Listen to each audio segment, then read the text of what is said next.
우리나라가 언젠가부터 생수를 사서 마시는 것이 당연한 나라가 되었습니다. 현재 우리나라의 생수 시장은 연간 3조 원을 훌쩍 넘는 엄청난 판매량을 기록하고 있습니다. 게다가 무거운 생수를 사가지고 들고 오려면 힘든데 우리나라가 택배가 아주 발달됐잖아요. 배달의 민족이라고 하더라고요. 그래서 그 무거운 생수병을 집 앞까지 다 배달을 해주는 바람에 지난 5년 사이에 생수 판매량이 2배 이상 늘었다고 합니다. 그런 생각이 들었습니다. 대체 우리나라가 언제부터 이렇게 생수를 돈 주고 열심히 사 먹게 됐을까? 1980년대 여고생들을 배경으로 한 써니라고 하는 영화가 있습니다. 보신 분들 계실지 모르겠는데 그 영화에 이런 장면이 나와요. 여자 학생들 친구끼리 대화를 하는데, 야, 걸어다니면서 전화 통화하는 시대가 온대. 그걸로 사진도 막 찍고 텔레비도 막 나오고 그런단다. 컴퓨터도 들고 다니면서 그걸로 편지도 쓰고 라디오도 보고. 그랬더니 이렇게 대답합니다. 아이고야, 소설 쓰십니다. 왜 미래에는 물도 돈 주고 사 먹는다 그러냐? 그러니까 친구가 짜증스럽게 얘기합니다. 야, 물 미쳤다고 사 먹냐? 우리가 이런 영화 속에 나오는 이 장면을 보면서 우리는 웃죠. 이미 우리가 지금 다 누리고 있는 것들이니까요. 그런데 불과 정말 수십 년 전에 이런 얘기들은 꿈에나 나올 법한 비현실적인 이야기였던 것입니다. 지금은 이렇게 생수를 사 먹는 것이 당연한 일이 됐지만 사실 이렇게 된 것이 불과 얼마 되지 않았다는 거죠. 집에서는 당연히 보리차 끓여 먹고 학교에서는 무슨 물 먹었나 생각해 보니까 수도꼭지에 가서 수돗물 입대고 마시는데 쇳물 맛이 났던 것 같아요. 그래서 그거를 먹는 게 당연했는데 우리나라의 생수 허가가 공식적으로 판매가 허가된 것이 1995년이라고 합니다. 불과 30년밖에 안 된 일이죠. 저도 어렸을 때 기억이 납니다. 어떤 친구가 야, 외국에서는 돈 주고 물 사 먹는데, 그랬더니 제가 웃으면서 무슨 물을 돈 주고 사 먹냐 했던 것이 불과 몇십 년도 안 되는 사이에 우리나라가 국민소득이 올라가고 또 환경오염이나 물오염에 대한 걱정이 늘어나면서 당연히 돈 주고 물 사 먹는 시대가 된 것입니다. 그러다 보니까 우리나라에 100개도 훨씬 넘는 생수 상표가 있다고 하는데 여러분 혹시 아시는지요? 이 중에 수많은 생수 중에 부동의 1위가 뭔지 아십니까? 바로 제주 삼다수라고 하는 물입니다. 제주 삼다수는 1998년에 출시된 이후로 27년째 우리나라 생수 시장의 40%가 넘는 점유율로 부동의 1위를 차지하고 있다고 하는데 이유가 뭘까 궁금했어요. 물은 다 같은 물 같은데 대체 왜 그 수많은 생수 상표 중에 우리나라 사람들 10명 중에 4명이 넘는 사람이 제주 삼다수를 사 먹을까 궁금해서 제가 삼다수 병에 쓰여 있는 대로 한번 그대로 읽어드리겠습니다. 제주 삼다수는 화산 안반수입니다. 한라산 국립공원 내 해발 1450m 높이에 스며든 빗물이 현무암과 천연 필터인 화산송이층을 통과하여 18년 동안 정화된 물이기 때문에 더 깨끗한 물입니다. 이렇게 써 있어요. 그러니까 사람들이 똑같은 물이다라고 생각하는 것이 아니라 기왕이면 돈 주고 사 먹을 거면 이 물이 더 좋은 물이다 라고 믿고 그렇게 많이 사 먹는 것 아니겠습니까? 여러분 표정이 지금 목사님이 왜 저렇게 제주 삼다수 선전을 열심히 해주나 그런 표정이신데요. 거기서 수고비 받는 거 혹시 있나? 저는 받는 거 하나도 없습니다. 오늘 제가 제주 삼다수표 생수를 선전하려는 것이 아니고 저는 사실 다른 상표의 생수를 선전하려고 하는 것입니다. 그 생수는 제주 삼다수도 아니고 봉평샘물도 아니고 바로 예수님표 생수입니다. 저는 세일즈맨이에요. 제가 여러분께 예수님표 생수를 열심히 선전하고 열심히 파는 세일즈맨임을 저는 매우 자랑스럽게 생각합니다. 제가 여러분에게 이 생수를 왜 열심히 소개하고 팔까요? 예수님표 생수는 바로 그 이름대로 우리 주님 예수님으로부터 나오는 생수이기 때문입니다. 세상 사람들이 다 제주 삼다수가 좋은 물이야 라고 생각하고 믿고 마시는 것처럼 우리 그리스도인들은 이 예수님으로부터 나오는 예수님표 생수를 믿고 마시는 사람들입니다. 그렇다면 이 예수님표 생수, 예수님으로부터 나오는 생수는 무엇일까요? 어떤 생수일까요? 오늘 생수 시리즈 설교 마지막 시간, 생수의 강이 흘러나오리라 라는 제목으로 이 예수님표 생수, 예수님으로부터 나오는 이 생수를 여러분께 소개하고 열심히 판매하려고 그렇게 생각하고 있습니다. 자, 오늘 제가 열심히 광고하고 선전하는 예수님표 생수는 어떤 생수일까요? 첫 번째로 예수님표 생수는 어떤 물이라고 되어 있습니까? 생명의 물이다. 우리에게 생명과 구원을 주시는 물이 바로 예수님표 생수다라는 겁니다. 예레미야 선지자는 예레미야서 17장 13절에서 이렇게 탄식을 깊이 하고 있습니다. 같이 읽을까요? 이스라엘의 소망이신 여호와여, 무릇 주를 버리는 자는 다 수치를 당할 것이라. 무릇 여호와를 떠나는 자는 흙의 기록이 되오리니 이는 생수의 근원이신 여호와를 버림이니이다. 예레미야가 선지자가 오죽 답답했으면 이런 말을 하겠어요. 이스라엘 민족의 유일한 소망은 하나님 한 분뿐이신데 그 이스라엘 백성들이 하나님을 버렸다는 겁니다. 가서 우상을 섬겼다는 거예요. 생수의 근원이 하나님 한 분이신데, 생명과 구원의 근원은 오직 하나님뿐이신데 이스라엘은 하나님을 버렸다는 겁니다. 그러므로 예레미야 선지자는 오늘 말씀에 여호와를 버린 자는 다 수치를 당할 것이다 라고 말합니다. 그리고 생수의 근원이며 생명의 구원의 근원이신 하나님을 버린 자는 뭐라고 얘기하고 있냐? 다 흙에 기록되오리니 그랬어요. 여러분, 이 흙에 기록된다는 게 무슨 뜻일까요? 이 흙은 우리나라 흙처럼 그렇게 좋은 흙이 아닙니다. 성지 이스라엘은 굉장히 건조한 지역이에요. 그래서 그 흙은 좋은 흙이 아니라 바짝 마른 습기가 없는 티끌과 같은, 먼지와 같은 그런 흙입니다. 그러니까 여러분 한번 상상해 보세요. 그 먼지 같은 흙 위에다가 이름을 썼다고 칩시다. 바람이 휘 불면 다 날아가 버리고 지워진다는 그 뜻입니다. 요한계시록 3장 5절 말씀 한번 같이 읽겠습니다. 시작. 이기는 자는 이와 같이 흰옷을 입을 것이요 내가 그 이름을 생명책에서 결코 지우지 아니하고 그 이름을 내 아버지 앞과 그의 천사들 앞에서 시인하리라. 보세요. 요한계시록을 쓴 시대는 박해 시대였습니다. 엄청난 박해와 고난을 당하는데도 끝까지 주님을 배반하지 않는 자, 믿음을 저버리지 않고 주님을 붙잡은 사람은 그 이름이 어디에 기록된다고 했습니까? 생명책이다. 하늘나라에 생명책이 있어요. 여러분 믿으셔야 됩니다. 그 생명책에 우리가 구원받은 사람이고 이 사람은 어떤 박해와 어려움에도 절대 믿음을 저버리지 않았어 하면은 우리의 이름이 그 하늘나라 생명책에 기록될 뿐만 아니라 그 이름은 어떤 일이 있어도 결코 영원히 지워지지 아니하리라. 하지만 이스라엘 백성들처럼 생수의 근원이신 하나님, 생명의 근원이신 하나님을 버린 자들은 그 이름이 기록된다 할더라도 어디에 기록된다 그랬어요? 하늘나라 생명책이 아니에요. 먼지 같은 흙 위에다 기록되기 때문에 그저 바람이 조금만 휙 불면 싹 다 지워지고 날아가 버리고 만다는 것입니다. 여러분, 우리의 이름이 어디에 기록되길 원하십니까? 어디에 영원히 우리 이름이 기록되길 원하세요? 생명책 아닙니까? 그렇다면 우리가 누구를 끝까지 붙들어야 되겠습니까? 생명의 근원이신 하나님. 그렇습니다. 내게 생명 주시는 분, 나를 구원하실 분은 오직 여호와 하나님 한 분뿐인 줄을 믿으시기 바랍니다.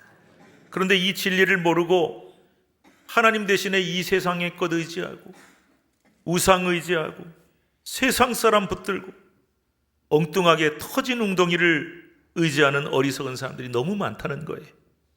그런 사람들의 이름은 자기도 이름 남기고 싶죠. 야, 내가 이거 붙잡으면 출세하겠지, 이거 붙잡으면 돈 벌겠지, 이 사람 붙잡으면 성공하겠지, 그래서 내 이름을 남기겠지. 남기긴 남겨지죠. 쓰여지죠. 어디에 쓰여진다 그랬어요?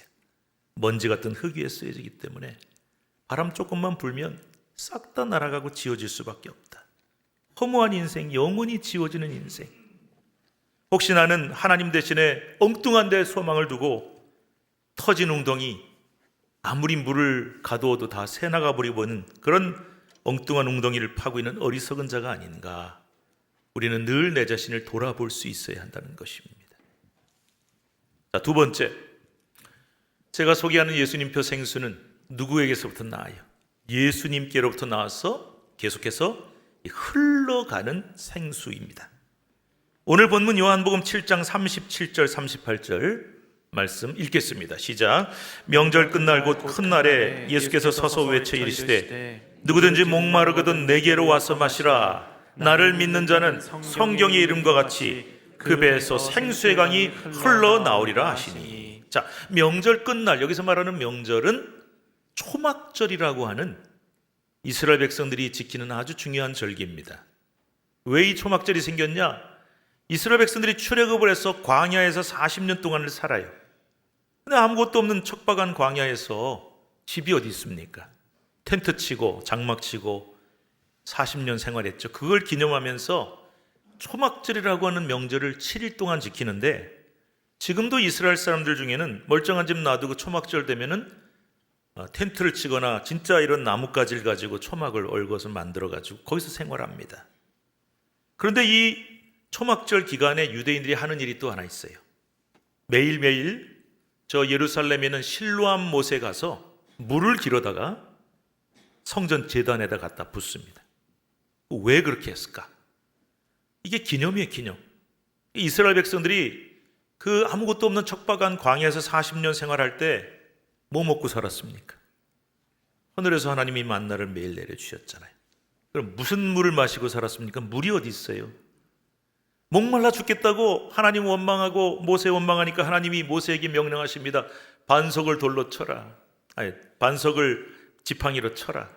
이 광야에 가면 큰 바위 반석이 굉장히 많은데 반석을 쳤더니 거기서 물이 솟아나와서 이스라엘 백성들이 그 물을 마셨다. 그래서 하나님이 메마른 아무것도 없는 희망이 없는 척박한 광야에서 반석의 물이 솟아나오게 하심으로 우리를 마시게 하고 우리를 살리신 것을 기념하면서 그 초막절에는 매일매일 실로암 못에서 물을 길어다가 제단에다 부었다는 거예요. 그러니까 예수님이 이 사실을 잘 알고 계시기 때문에 초막절 명절 끝날에 이 생수에 관한 설교를 사람들에게 하시는 것입니다. 이제 주님이 뭐라고 말씀하시냐, 우리 다시 한번 읽어볼 텐데 37절 같이 읽겠습니다. 누구든지 목마르거든 내게로 와서 마시라. 세상에 목마른 사람은 누구든지 나한테 와라. 그러면 여기서 목마른 자는 누구를 뜻할까요? 우물가의 여인이, 사마리아 수가성 우물가의 여인이 목마른 자였습니다. 인생이 얼마나 갈급하고 얼마나 절박했습니까? 물이 없어 육신의 목이 마른 사람뿐만이 아니라 인생이 목마른 자, 지치고 힘들고 갈급한 자, 이 모두가 여기에 해당이 돼요. 저와 여러분 모두입니다. 그런데 주님은 이런 모든 목마른 자들은 다 누구에게 오라 그러셨어요? 내게로 오라. 자신 있게 말씀하십니다. 왜요? 38절에 그 답이 나오고 있습니다. 38절 읽읍시다. 나를 믿는 자는 성경의 이름과 같이 그 배에서 생수의 강이 흘러나오리라 하시니. 나를 믿는 자는 이 배에서 생수의 강이 흘러나온다? 이게 무슨 뜻이냐? 자, 무엇보다 먼저 우리가 예수님을 믿고 인생에 갈급함이나 문제가 있으면 예수님께로 나아가야 됩니다. 그러면 예수님으로부터 생수의 강이 흘러나와서 우리는 그 생수를 마셔요. 예수님은 생명의 근원이며 생수의 근원이시니까 그 예수님으로부터 흘러나오는 생수를 우리가 예수 믿고 예수님께 나가서 마시게 되면 우리 인생의 목마름을 해결할 수가 있다는 것입니다.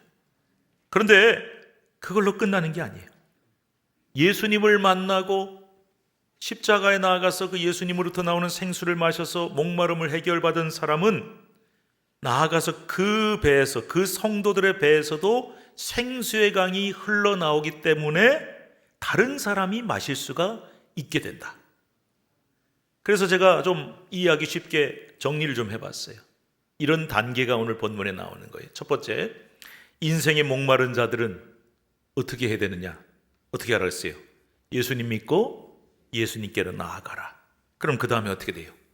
예수님한테서 나오는 생수를 마셔라.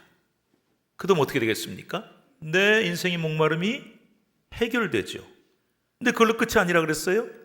그 목마름 해결된 그 사람의 배에서도 생수가 나오기 때문에, 그래서 마지막으로 다른 이들의 목마름도 해결해 줄 수가 있게 된다. 이렇게 정리를 해볼 수 있어요. 그렇습니다. 이렇게 여러 단계를 거치면서 보세요. 예수님으로부터 나온 생수가 나한테 흘러들어와요. 나한테서 나오는 생수가 다른 사람에게로 흘러들어가요. 그래서 계속해서 이 생명과 구원이 흘러 들어가게 된다는 것입니다. 물은 고여 있으면 썩는다. 물은 계속 흘러가야 살아있는 물이다. 제가 2주 전에 설교 때 말씀을 드렸습니다. 예루살렘이 다 파괴가 됐어요. 성전도 무너졌어요. 그런데 새로 세워지는 성전의 비전을 보여주시면서 그 성전문에서 스며 나오는 생수가 계속 흘러서 발목, 그 다음에 무릎, 허리까지 차더니 큰 강이 됐어요. 그 강물이 어디로 흘러들어가냐? 죽음의 바다인 사해 바다로 흘러들어갔더니 죽음의 바다가 다시 살아났다. 마찬가지로 똑같은 원리예요. 생명이 근원이신 예수님으로부터 생수가 나와서 흘러가면 그 물이 나한테 들어와요. 그 다음에 나한테 들어온 생수가 계속 흘러서 다른 사람에게로 흘러들어가서 생명을 공급하고 구원하는 역사가 일어난다 하는 말씀을 주님이 하신 것입니다. 마지막 3번째입니다. 예수님표 생수는 무엇을 가리킬까요? 성령님을 의미합니다. 이렇게 생수가 주님에게서부터 나와서 나한테 들어왔어요. 나한테서 다른 사람에게 가서 생명을 공급하는데 그게 어떻게 가능하냐? 이 생수가 바로 뭘 뜻하기 때문이냐면은 39절에 이렇게 말씀하고 있습니다. 읽읍시다. 이는 그를 믿는 자들이 받을 성령을 가리켜 말씀하신 것이라. 이 생수가 뭐라 그랬어요? 성령님이시다. 우리가 주님께로부터 나오는 생수를 마시면 주님으로부터 오시는 성령이 나에게 임재하신다. 그리고 그 성령을 마시면은 성령님으로 나는 가득 채워져서 충만해진다는 거예요. 이렇게 성령 충만해지면 우리가 생명을 얻고 영생 얻는 것뿐만이 아니라 자연스럽게 성령 충만해지기 때문에 우리 인생의 모든 고통과 문제, 아픔, 갈급, 목마름을 다 해결을 받을 수 있는 줄로 믿습니다. 그래서 우리가 반드시 주님으로부터 이 성령님을 충만하게 받아야 되는 거예요. 성령을 받고 생수를 마시고 성령 충만해지면 인생의 모든 문제와 갈증이 해결될 수 있다. 약속해 주셨어요. 자, 이 예수님의 말씀과 약속이 어디에서 성취가 되느냐? 사도행전 2장에 보면 오순절 성령 강림 사건 때 이 말씀이 성취가 됩니다. 오순절에 마가의 다락방에 모여있는 제자와 성도들, 사실 그곳에 모였지만 그들은 지금 큰 근심과 걱정에 사로잡혀 있었어요. 온통 마음이 너무 두렵고 걱정 근심이 많아요. 왜냐? 생각해 보세요. 예수님이 십자가에 못 박혀 죽으셨어요. 그토록 믿고 따르던 주님이 십자가에 그렇게 무기력하게 비참하게 죽으셨기 때문에 이제 우리는 도대체 누구를 믿고 따라야 된단 말이냐, 이런 절망 뿐만이 아니고, 지금 우리가 여기 모여서 예배드리고 있으면 로마 군인들이 언제 쳐들어와서 우리를 체포하고 우리도 예수님처럼 비참하게 죽거나 십자가에 달릴지 모른다는 이 공포와 두려움, 이게 그냥 거기 있는 사람들의 마음을 꽉 사로잡고 있는 거예요. 마음이 걱정, 근심, 공포, 두려움으로 가득 차 있어요. 그런데 이런 갈증, 고통, 두려움에 사로잡힌 사람들에게 주님이 약속하신 성령이 임재하신 겁니다.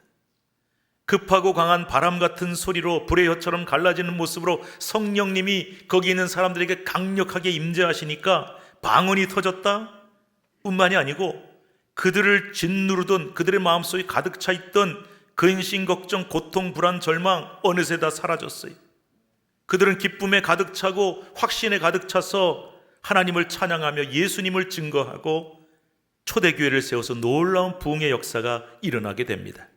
이것이 바로 성령 충만의 결과입니다. 누군가 저에게 이런 말씀을 하시더군요. 목사님, 제가 그분 말 그대로 옮겨볼게요. 제가 예수님 제대로 믿고 나니까요, 이 제대로라고 하는 말이 굉장히 의미가 있어요. 왜냐하면 그분은 본인 말에 의하면 모태신앙이에요. 모태신앙의 뜻이 뭔지 아십니까? 아세요? 모태 신앙입니다. 그분 말이에요. 저 어렸을 때 엄마 뱃속부터 교회 다녔어요. 부모님 따라서 교회 다니고 지금도 교회 다녀요. 그런데 저 스스로 교회 가본 적도 없고 은혜 충만한 적도 없었고, 그래서 뭘 시켜도 못해요. 모태 신앙인데 이분이 은혜를 받은 거예요. 그래서 이분이 예수님을 제대로 만나고 예수님을 제대로 믿게 됐더니 제 마음의 근심 걱정이 다 사라졌어요. 이렇게 얘기를 합니다. 그럼 목사가 이런 말 들으면 할렐루야 아멘 그래야 되잖아요. 근데 저는 참 이상한 거예요. 왜냐하면 제가 알기로 그분이 여전히 지금 상황이 힘들어요. 제가 알거든요. 그분을 힘들게 만들던 상황이 달라진 게 하나도 없어요. 경제적인 문제 굉장히 어렵습니다. 건강도 어렵고요, 가정도 지금 여러 가지 문제가 있어서 총체적인 난국을 겪고 있는 분인데 제가 알기로 그분은 바뀐 게 하나도 없어요. 좋아진 게 하나도 없는데 근데 왜 근심 걱정이 다 사라졌다 그럴까? 참 이상한 거예요. 답이 있습니다. 그분이 예수님을 제대로 믿고 성령 충만해졌기 때문입니다. 여러분 기억하세요. 우리가 예수님 믿고 성령 충만해졌다고 해서 한순간에 우리 문제가 다 해결되는 거 아닙니다. 여전히 고난도 있고 힘든 문제도 있고 현재 진행형이에요. 그런데 상황은 달라진 게 없는데 뭐가 달라졌냐? 잘 들으세요. 내 마음이, 내적으로 이 심령이 전에는 걱정, 근심, 두려움으로 가득 차 있었어요. 그런데 이제는 성령님이 찾아오셔서 걱정, 근심, 두려움 대신에 성령님으로 내 마음이 가득 차게 된 것입니다. 겉으로는 달라진 게 하나도 없다고요. 그런데 그 내면이, 내 마음이, 내 영이 이런 걱정, 근심, 두려움 대신에 성령님으로 가득 차고 성령님으로 충만하니까 너무 기쁘고 감사한 거예요. 근데 문제는 이런 현상을, 이런 영적인 변화를 세상 사람들은 도무지 이해할 수가 없다는 겁니다. 아마 우리가 나 성령 충만해서 기쁘다 그러면은 아마 우리 보고 세상 사람들이 그럴걸요? 제가 어떤 불신자한테 실제로 들은 얘기예요. 그분이 그러더라고. 아니 저 사람 왜 저래? 갑자기 실실 웃고 난리. 미쳤나 보다. 그리고 뭐가 도대체 감사하다는 거야? 내가 저 사람 아는데 상황이 하나도 나아진 게 없고 해결된 것도 없는데 뭐가 기쁘고 감사되는 거냐? 이게 제정신이냐? 맞아요. 도저히 이해할 수가 없어요. 그래서 공산주의 창시자라고 할 수 있는 칼 막스가요 이렇게 생겼는데, 이 사람이 이런 얘기를 했어요. 굉장히 유명한 말인데요, 종교는 민중의 아편이다. 독일 사람이니까 독일어로 했겠죠. 자, 여기서 말하는 종교는 기독교입니다. 근데 칼 막스가 볼 때 모든 종교는, 기독교라는 종교를 포함해서 모든 종교는 아편과 같다. 왜냐하면 사람을 중독시키고 마비시켜서 고통을 잠깐 잊게 만드는 최악의 도구라는 겁니다. 왜냐? 최악의 상황이 하나도 안 바뀌었는데, 좋아진 게 하나도 없는데 저 예수쟁이들은 기쁘다 감사하다 그러니까 이 한마디로 마약 중독자처럼 보인다는 거죠. 왜 이런 소리 했겠어요? 유물론자고 공산주의자예요. 유물론이라는 게 뭐냐? 세상의 모든 건 물질로만 돼 있어요. 정신이나 영의 세계를 인정하지 않아요. 그리고 공산주의자고, 그러니까 그는 성령이 무엇인지, 성령의 역사가 우리에게 어떤 영향을 미치는지를 이해할 수도 없고 인정할 수도 없는 거예요. 그래서 그는 그저 권력자들이나 돈 있는 자들이나 종교인들이 무지한 백성들을 아편처럼 중독시켜서 불평불만을 못하게 만들고 즐겁다 이렇게 만드는 사악한 도구로밖에는 안 보였던 겁니다. 여러분, 공산주의나 유물론이 어떻게 영적 세계를 이해할 수 있겠습니까? 당연히 이해도 못하고 인정도 할 수 없어요. 여러분, 세상 사람들은 절대 우리의 영의 세계를 인정하지 못해요. 그래서 우리가 영적인 변화가 일어날 때 미친 사람처럼 보이고 중독자처럼 보이는 거예요. 이상한 사람처럼 보이는 거예요. 하지만 우리는 압니다. 주님은 오늘 본문에서 우리에게 이렇게 분명히 말씀하셨어요. 37절 38절 다시 읽읍시다. 누구든지 목마르거든 내게로 와서 마시라. 나를 믿는 자는 성경의 이름과 같이 그 배에서 생수의 강이 흘러나오리라. 누구든지 인생의 깊은 목마름, 갈증, 고통, 문제 가진 사람들이 있으면 다 나한테 나와라. 누구를 뜻할까요? 저나 여러분이나 문제가 없는 사람이 어디 있습니까? 목마름 없는 사람이 어디 있습니까? 제가 자주 이런 얘기 하잖아요. 교회에서 늘 웃고 다니는 사람이 있습니다. 아이고, 저 집사님은 근심이 하나도 없나 봐, 문제가 하나도 없나 봐, 항상 웃고 다녀. 그분이 이렇게 말씀하죠. 제가 웃는 게 아니요. 나도 힘들어요, 어려워요. 그런데 웃고 다니는 겁니다. 여러분, 문제 없는 사람이 어디 있어요? 인생에 목마름 없는 사람이 세상에 어디 있어요? 그런데 그 사람들은 다 오라 그랬으니까 여기 있는 사람 한 분도 안 빠지고 다 어디로 가셔야 돼요? 주님께로 나가셔야 돼요. 그리고 십자가로 나갔을 때 그 주님으로부터 나오는 생수를 우리가 마셔야 되는 거예요.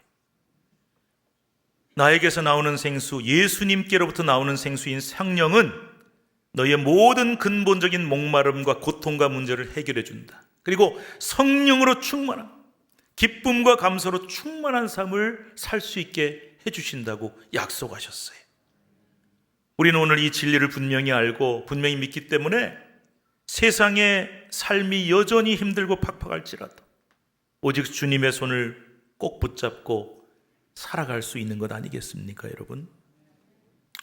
우리 모두는 지금 이 생수를 구하셔야 합니다. 무슨 표라 그랬어요? 예수님 표 생수. 특별히 하나님의 생명을 구하셔야 돼요. 생명이 근원은 하나님뿐이세요. 성령님의 충만한 능력을 구하셔야 합니다. 그리고 예수님으로부터 나오는 충만한 은혜를 구하는 삶을 사셔야 합니다. 그래야 살 수 있어요.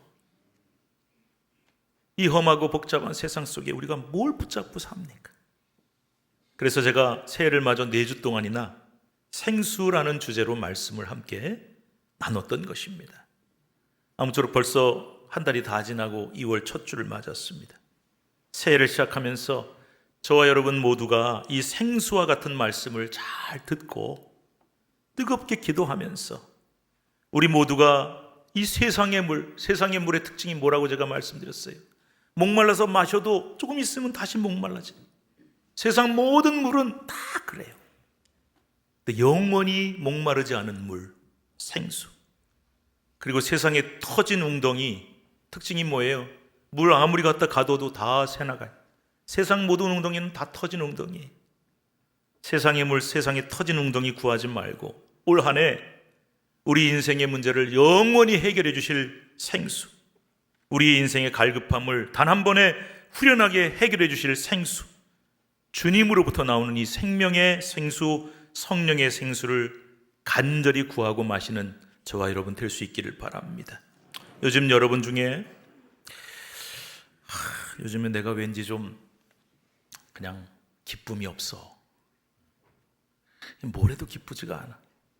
감사가 없어.